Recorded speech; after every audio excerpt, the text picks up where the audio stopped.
आज का जो हमारा टॉपिक रहेगा कि सक्सेस को कैसे हासिल कर सकते हैं, क्या उसका कोई फार्मूला है, कोई तरीका है या कोई एक रास्ता है जिस पर चलकर हम सक्सेस को हासिल कर सकते हैं। सक्सेस का मतलब होता है कि हमने जो सपना सोचा है उसको कैसे अचीव करें। तो ये बातें तभी अच्छी लगती हैं अगर हमने कुछ सोचा हो अपनी लाइफ में, यार मैं ये बनना चाहता हूँ, मैं वो बनना चाहता हूँ, मेरे को इतना करना है, मुझे वो करना है। तो मैं आपसे पूछना चाहता हूँ, क्या आपने अभी तक सोचा है कि आप जिंदगी में क्या मुकाम हासिल करना चाहते हैं? क्या वो आपका सपना है जिसको आप पूरा करना चाहते हैं? फिर हम बात करेंगे कि कैसे उस रास्ते को ऊपर चले, क्या करना चाहिए, क्या कोई फिक्स फॉर्मूला है, उसके ऊपर डिस्कस करेंगे। तो हाथ खड़ा करिए जो जो कहता है कि मैंने ये पूरा करना है। यस, बताइए क्या करना चाहते हैं? अमीर बनना। अमीर बनना है। अमीर किसको नहीं बनना, सबको बनना है। हर वो इंसान जो पैदा हुआ है वो अमीर बनना चाहता है। यस, आप बताइए आप क्या करना चाहते हैं? क्या नाम है आपका? बताओ क्या करना चाहते हैं? क्या सपना है आपका? Become rich man. और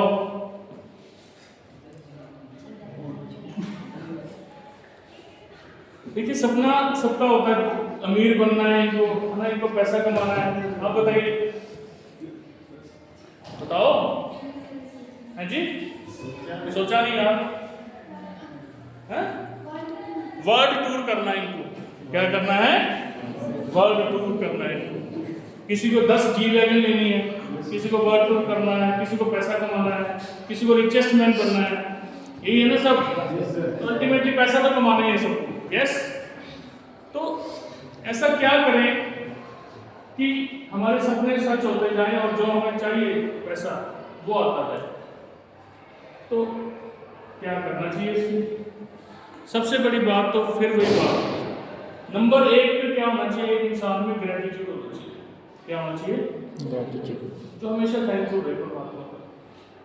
उसको छोटी से छोटी चीज भी मिल जाए ना तो उसके लिए क्या रहे? वो थैंकफुल रहे, हमेशा शुक्राने में रहे कि हाँ शुक्र है परमात्मा तुमने मुझे दिया। यस, दूसरे नंबर पे ग्रेटिट्यूड के साथ साथ एक इंसान में हार्ड वर्किंग कैपेसिटी होनी चाहिए। हार्ड वर्किंग एक इच्छा होनी चाहिए कि मुझे काम करना है, मुझे काम करना है। कोई भी रास्ता वो चूज कर ले, बट हार्ड वर्किंग होना चाहिए। मान लो कोई वो बिजनेस स्टार्ट कर रहा है, घर से बाहर तो निकलने पड़े, ये ना सोचे आज मैं जाऊंगा और मुझे कस्टमर मिलेगा या नहीं मिलेगा, बस निकल जाए। डेली घर से निकले, डेली घर से निकले। जब घर से डेली निकलेगा कोई ना कोई तो मिल ही जाएगा, है ना। पता नहीं किस रूप में आकर नारायण मिल जाएंगे, है ना। तो अब घर बैठे रहोगे, घर बैठे थोड़ी भगवान आ जाएगा, क्या आ जाएगा? भगवान को भी ढूंढना पड़ता है। यस और नो? रोज जाएंगे फील्ड में, काम करेंगे, कभी कैसा कस्टमर मिलेगा, कभी कैसा मिलेगा, उससे आपका एक्सपीरियंस बढ़ेगा। यस और नो? बढ़ेगा ना एक्सपीरियंस, तो डेली आपको सीखने को मिलेगा। अब कोई सोच रहा है यार आज पता नहीं इतनी दूर जाऊंगा, मेरे को बोल दिया किसी ने लुधियाना चला जा, वहां जाके तेरे सामान बिक जाएगा, यार पता नहीं वो लेगा कि नहीं लेगा, जाना तो पड़ेगा। यस और नो?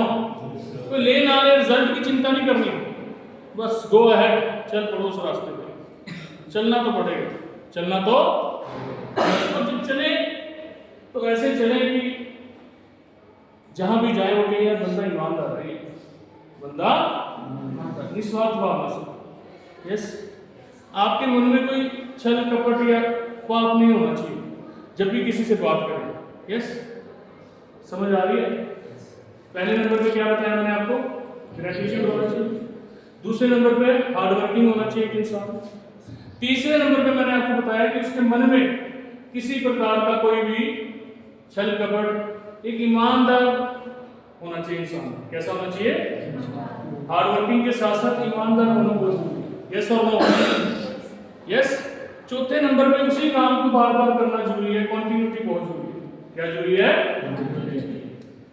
अगर हम आज चले जाएंगे, परसों चले जाएंगे, तीसरे दिन हमारा सामान नहीं बिकता, हम चौथे दिन घर बैठ देंगे, ऐसा हो सकता है कि सक्सेस मिल जाए? क्या मिल सकती है सक्सेस? यस और नो?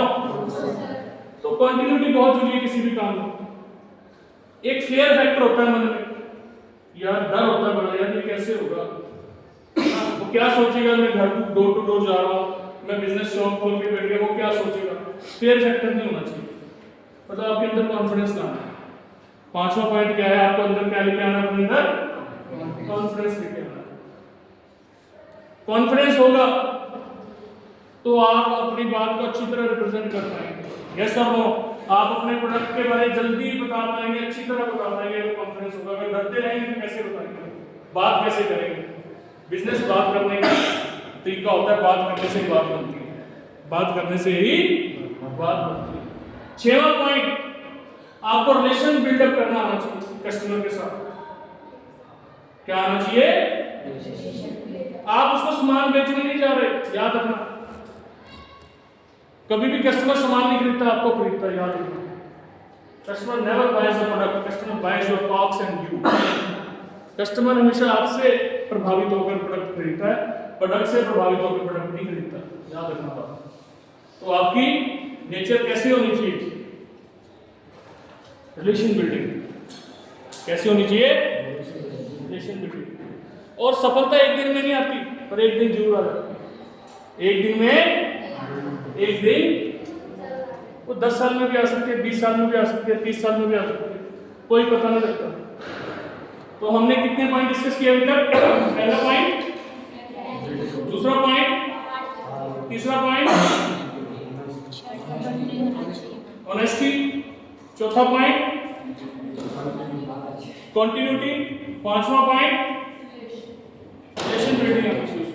क्या आनी चाहिए? 6वां पॉइंट सबसे इंपॉर्टेंट है, उसको अपने काम की नॉलेज होनी चाहिए। क्या होनी चाहिए? जो भी काम करने हैं फील्ड में उतर रहे हो, पहले उसकी प्रैक्टिस करो, उसकी नॉलेज हासिल करो। ऐसे फील्ड में मत जाओ। कोई भी बिजनेस करना है उसके पहले एक्सपीरियंस हासिल करो, चाहे उसके लिए आपको 3 साल लगाने पड़े, एक्सपीरियंस के लिए 4 साल लगाने पड़े, पहले उसकी प्रैक्टिस करो। यस और नो? पहले डॉक्टर बन जाता है, पहले वो प्रैक्टिस करता रहता है। प्रैक्टिस जरूरी है, प्रैक्टिस। तो कंटिन्यूटी के साथ साथ आपकी प्रैक्टिस जरूरी है। यस और नो? सबसे इंपॉर्टेंट है आपका फोकस होना चाहिए अपने टारगेट के ऊपर हमेशा। क्या होना चाहिए? होता क्या है कि कंटिन्यूटी हम क्यों नहीं रख पाते किसी भी बिजनेस को लेके, किसी भी चीज को लेके, और फिर हम एक दिन बोर होकर उस बिजनेस को छोड़ देते हैं, बंद कर देते हैं। कारण एक होता है आपका फोकस हो जाता है अपने टारगेट से, आपको 10 कार्य दिखनी बंद हो जाती है। आपको वर्ल्ड टूर, जैसे गुड़िया ने बोला मुझे वर्ल्ड टूर करना, वर्ल्ड टूर दिखना बंद हो जाता है, आपका फोकस डाइवर्ट हो जाता है। यस और नो? आपका सपना इधर उधर भटक जाता है, आपके सपने खत्म हो जाते हैं, तो बिजनेस भी बंद हो जाता है। यस और नो? कहीं ना कहीं आप हिम्मत भी हार जाते हैं एक टाइम पर आके कि भाई मेरे से ना होगा, मेरे से, तो हिम्मत नहीं हारनी। मैंने क्या बोला? सक्सेस एक दिन में, पर एक दिन जरूर आ जाएगा। वो पेशेंस होनी चाहिए आपके अंदर। 8वां पॉइंट, पेशेंस होना चाहिए, सब्र होना चाहिए। कहते हैं ना सब्र का फल मीठा होता है, वो सब्र होना चाहिए। अगर आपके अंदर वो पेशेंस है, वो इनोसेंस है, वो रिलेशन बिल्डिंग की पावर है, वो ग्रेटिट्यूड है आपके अंदर, वो कॉन्फिडेंस है आपके अंदर, वो नॉलेज है प्रोडक्ट की आपके अंदर, तो आपको जीतने से कोई नहीं रोक सकता।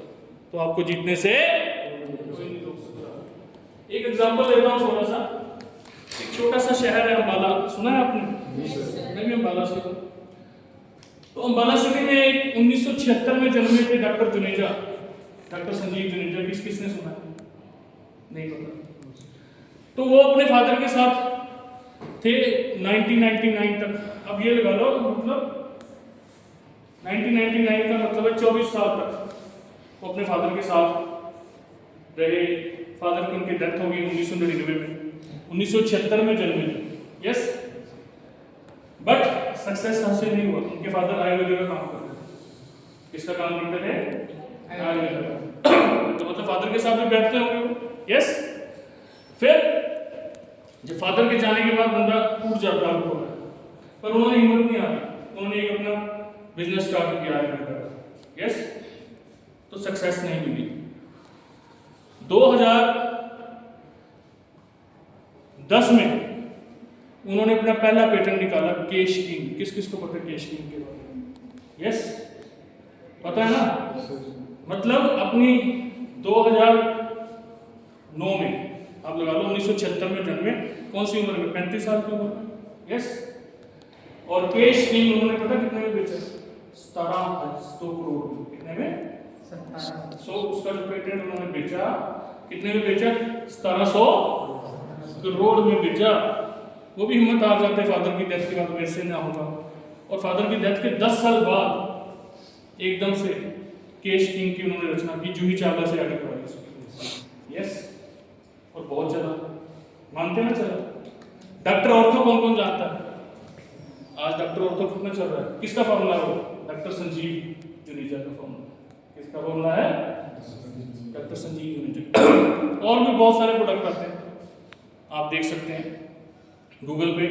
सारे प्रोडक्ट सुपर हिट, सारे प्रोडक्ट सुपर डुपर हिट। तो कैसे हो रहा है? कंटिन्यूटी से हुआ, हिम्मत नहीं आ रही। यस और नो? तो बात वही है कि एक दिन में कुछ नहीं होता, एक दिन जीरो हो जाता है। पर जो भी काम करें, मैं ये कहूँगा एथिकल करें। कौन सा काम करें? ऐसा काम करें जिससे किसी का बुरा ना हो, ईमानदारी वाला काम। एथिकल का मतलब ये होता है कि किसी का घर उजाड़ कर अपना घर ना बनाए। यस, समझ रहे हैं? अब तो प्रोडक्ट यूज तो सभी कर सकते हैं, टेस्टिंग से तो फायदा ही हुआ लोगों का। यस और नो? डॉक्टर ऑर्थो से क्या होता है? दर्द मिटती है लोगों की। ये एथिकल काम है। यस और नो? मतलब दूसरा नहीं, शॉर्टकट कोई नहीं है लाइफ में, याद रखना। There is no shortcut in life. अगर आप सोचेंगे मैं ऐसा काम कर लूँ 6 महीने में अमीर हो जाऊंगा, मैं आपको बता रहा हूँ, आपको तड़पा के मार देगा वो काम। आपको सारी उम्र उसके लिए ग्रजेस रहेंगी, मैंने क्यों किया ऐसा काम। यस, काम कौन सा चूज करना है? एथिकल। चाहे उसके लिए 10 साल लगाने पड़े, चाहे 20 साल लगाने पड़े। There is no shortcut to success, याद रखना।